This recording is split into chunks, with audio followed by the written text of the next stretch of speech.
What's up, everybody? It's your boy Bobby with Gator Gang Network, and I am here with my co-host Lucas. How you doing, Lucas? I'm doing pretty good. How about yourself? Just chilling, I'm watching, doing. just chilling, watching some baseball tonight before the Yeah, podcast. we've got the playoffs going on right now. But over the weekend, Florida had a game against Vandy, homecoming weekend in the swamp, and so we're gonna get all into that. But Lucas, let me ask you this: what were your thoughts going into this game that your questions got answered? My thought. I was looking for a fire dim moment, and we certainly got that at halftime. And I wanted to beat the shit out of Maryland, and we definitely got that. So I was pretty happy. Yes, going into that game, I felt like Florida was. We started off great. We had two touchdowns to start off the drives, and then 2 3 downs on defense. Everything was going good, going as planned.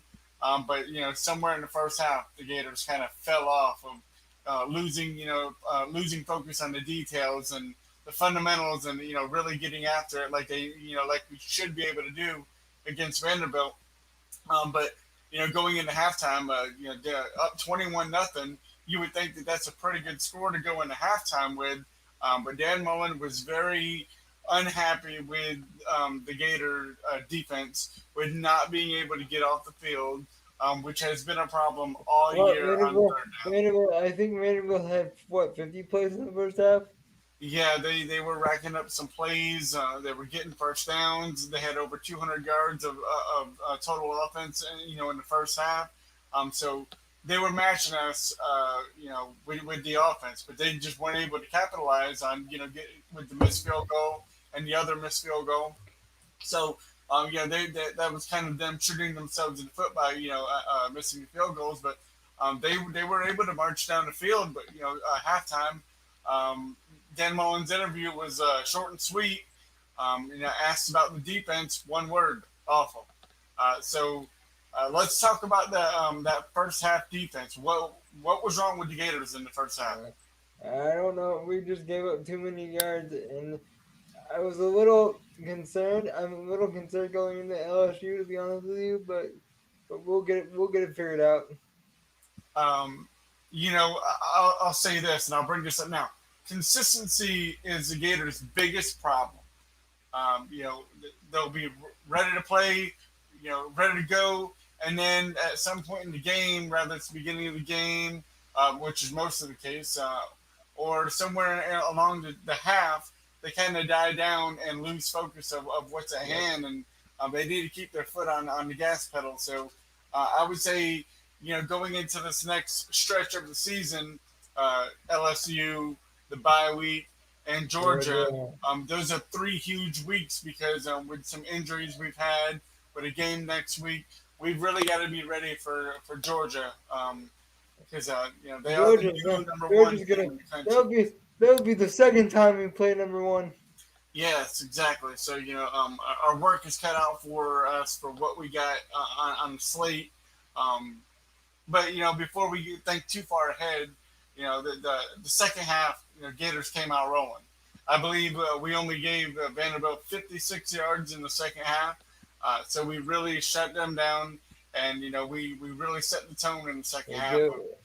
We, just I playing said it after the dominating game, but we defense. do. We did what we were supposed to do. Yeah, and the second half we did exactly what we were supposed to do, and the second half is the way you want to see the Gators play the whole time.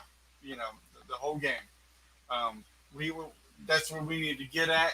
But I will say this: I'm not a big fan of bashing these players. I'm not a big fan of getting onto them. I know we will critique them in some way, shape, or form, but to sit There- here There's and a straight bash them when there's like a Emory Jones, 14 for 22, I don't know if you 273 saw this, yards, but a guy four was like, touchdowns.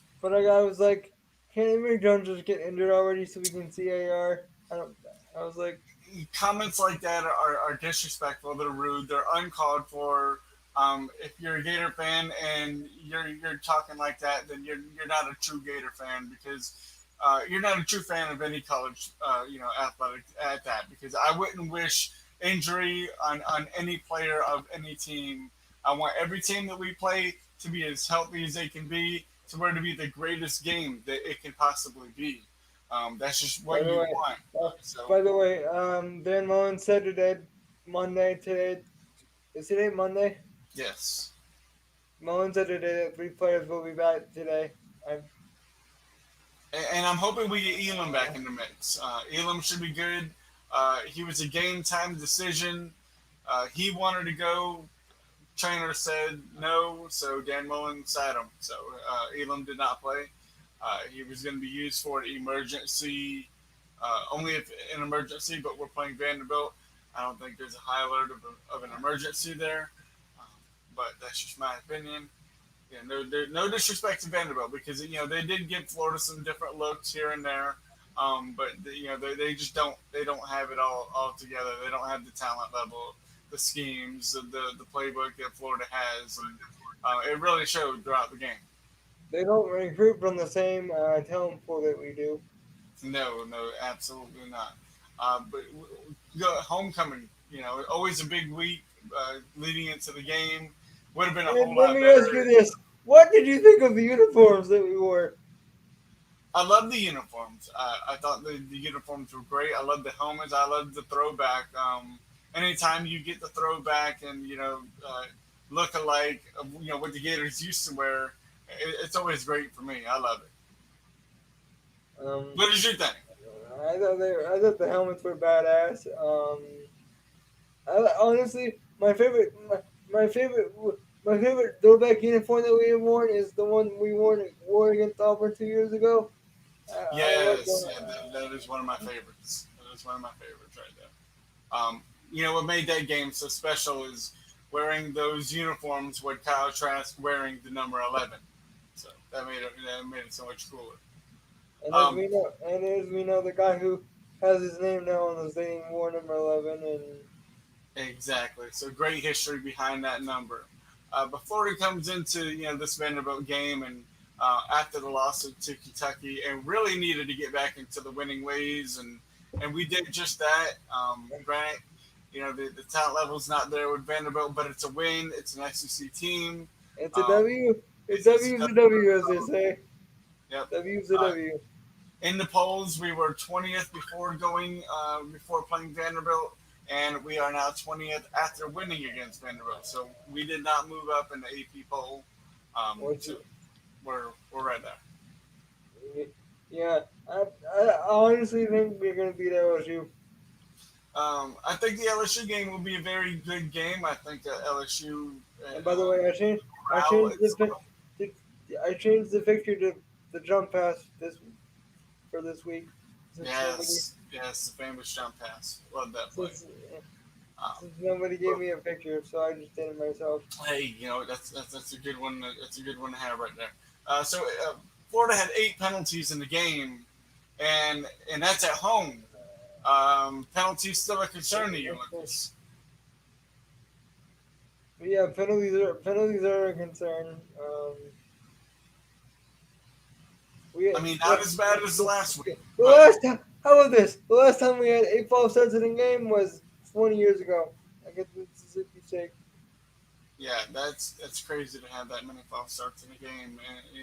But you know, from 15 to 8, that's better. But we still got to get better on a lot of things. I will say this. In my personal opinion, that targeting or that shove at the what's his name when he shoved him out and got the personal foul. I don't think that should have been called. That flag should stay in the That was ref's pocket. that was bull. That was bullshit. Yeah, it was. It really was because he was still in the field of play. Yeah, you could say, well, he was going out of bounds. Well, he wasn't out of bounds yet, so he's still in play. Yeah, So and that's a penalty and a 15 yards. I'm going to take away from them because I feel like that shouldn't have been one.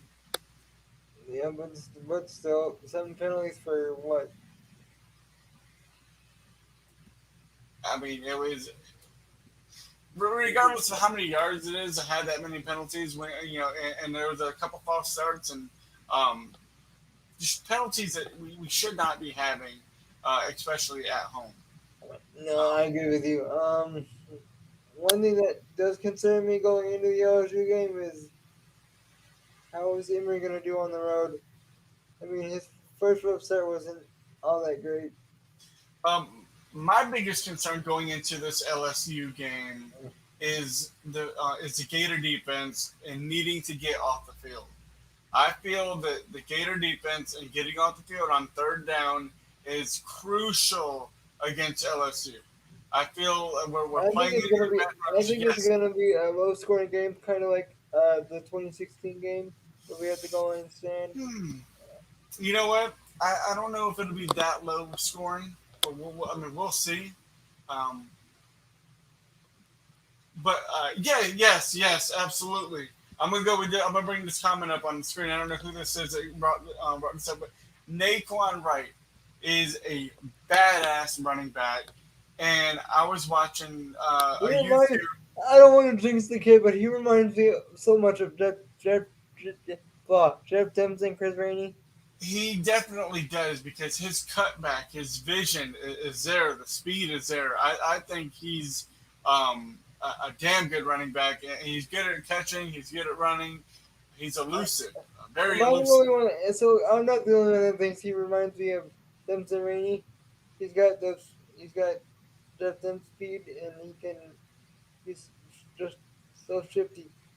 Thank you, Scott. Thank you, Scott, for the question. I mean, that's a really good question. I think he is the most improved this year.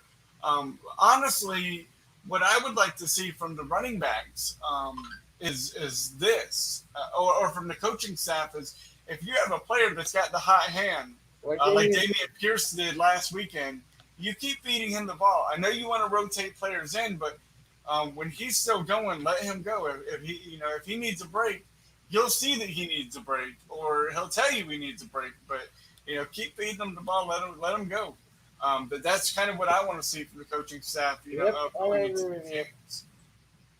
I mean, I know we have three running backs, and Naquan Wright, Bowman. Actually, we got five on the on the roster that can Damien really give Pierce, you anything. Damien Pierce, Malik Rashard, Davis, Malik, Naquan, yeah. So there's a lot of talent in that running back room. So I mean, a lot of people say, well, why isn't this happening? Why isn't that happening? Well, there's a reason why some of the plays that they're not going the way you want them to go is because like the everybody wants to go down the field with the ball. Well, what everybody's going to learn is that the coverage that is there, that's what you're going to go with. So when they make the checks on the sideline, they're checking to see, okay, what kind of coverage are they given, and that's with the formation that they go in. So you may see like tight ends go ball out this weekend, but the running backs, ball out next weekend. It's all about the scheme and how the game is going. yep, Um, so and that's what Dan Mullen has always done is situational football to get his players in a situation and see how they do with that situation. Like Emory Jones's interception, that was a bad read. But these players they're college athletes. We don't really need to bash them in the way that some of these fans are bashing like them. I We need told you, to support somebody them was like, because somebody they was like, do see this. They do see this, whether they want to or not. people do, like if you bash people on Twitter and Facebook, they do. Players do read that shit. So Yeah, yeah. So you know, I just want to see more support from the fans. Support these players. I, if you notice, I try not to bash players, even though I mean, of course, we're going to critique them, and that's what the coaches do too. When they do something wrong, they go to the sideline and they get critiqued on what they did wrong to make it right. So, I mean, we can have our opinions, but just straight bashing week after week, and then like not going, okay, well, he had a bad game this week. Let's see what he does. Next week, let's lift him up instead of put him down. I mean, that's where I'm getting at. yeah, I'm with you. I'm with you on that, bud. I might have a special guest for the LSU preview. We'll see. We'll see. Okay, cool, cool. Um, yeah, Pierce had a good touchdown too. I mean, a lot of players, got involved in the game and had some major key touches, and it was great to see. Like everybody that played, Malik Davis, he was out, so that was able to give Naquan Wright more reps, and he definitely Yeah. showed that he deserves more reps than I what don't what he's know. I got. don't know about you, but I have 2003 2003 2003 feels when it comes to this game. I think we're gonna come out and just we're gonna. I don't know. I don't know. I think we're gonna come out and win. I mean, it'd be a good game either way. I mean, the LSU Florida game for years has been this big game. I mean, kind of since the storm moved the game into November, even before that. But it just seemed like that year it put a little extra chip on the shoulder. Yep. Of the whole matchup. I remember that because it was that was my that was my sophomore year of high school. Yes, yes, yeah. But back to this Vandy game, Emory Jones with the deep pass, he had a couple of deep passes that looked really good. So I think he's getting there. I think he needs to find a little bit of touch, and and timing. I think his timing is everything, and timing is something that you can coach, but timing is also something that you got to know yourself. You have to have that mental play clock in your head to know where to go Yeah. and when to go with the ball because the window's only open a matter of seconds when you're playing teams like Alabama, LSU, Georgia. So you got to have the right timing to make the right play. I just realized this. When we play Georgia, like when we play Georgia in 3 weeks, we're gonna play the number one team twice this year. Yes. Speaking of other games around, let's talk about this. Other games around the SEC. Number one Alabama goes down to Texas A&M. That And was a huge funny, game. funny you should bring that up. Jimbo Fisher is the first Saban assistant to actually beat Saban. Yes, that's a crazy stat. 24-1. So at number one, Alabama goes down. So Georgia moved up to the number one spot. We already played number one Alabama. Now Alabama lost. Georgia moves up to number one. So we are now going to be playing another number one team in the country. Unless Georgia loses, which I don't Um, know. well, that's a good question right there. Do you think Kentucky has a chance? It depends on how the game shapes out. You know what I mean? I you know Like I if don't know Georgia how comes, that's gonna go, but we will get more into that game when we talk. In our pre-game podcast to the LSU game because that's a game that is very interesting and has implications on our season because of what we would need. We actually kind of need Kentucky to beat Georgia, but we also need other things to happen as well. So, I mean, Florida is mathematically still in it to win the East, but with losing to Kentucky, now we need some help. yeah, we can't rely on a win in Jacksonville to get it done. Yeah, the main thing the Gators got to do is Gators got to focus on them, they got to win out. This is going to be a Because tough let's stretch of face it, games. I don't mean to drop an F bomb here, but if we lose out, we're fucked. Yes, absolutely. And that's another thing that that we're going to get into, If we in the lose, if we pregame lose another podcast. game, we're screwed. So I would rather win out than lose out. But Yes, absolutely, absolutely. But before we let you guys go, Lucas, do you have anything that you want to touch on about this past game against Vandy? uh, no, and Patrick Hoffman won the contest this last week. So Okay, congrats to him. congratulations, Patrick. It's another contest he's won. Um, but before we get off here, I'm going to say that the Gators 42-0 win, a shutout, a goose egg for Vanderbilt. So that's great to see. Consistency during I this know it's week. Vanderbilt, but A W is a W. That's the way I look at it. A win's a win, and we've had a game. We've had games where Vanderbilt's been competitive, so we'll just be glad to get away. Get out of that game with the win. Let's move on to LSU, and let's move on and get that win. Yeah. Move on. One game at a time, as they say.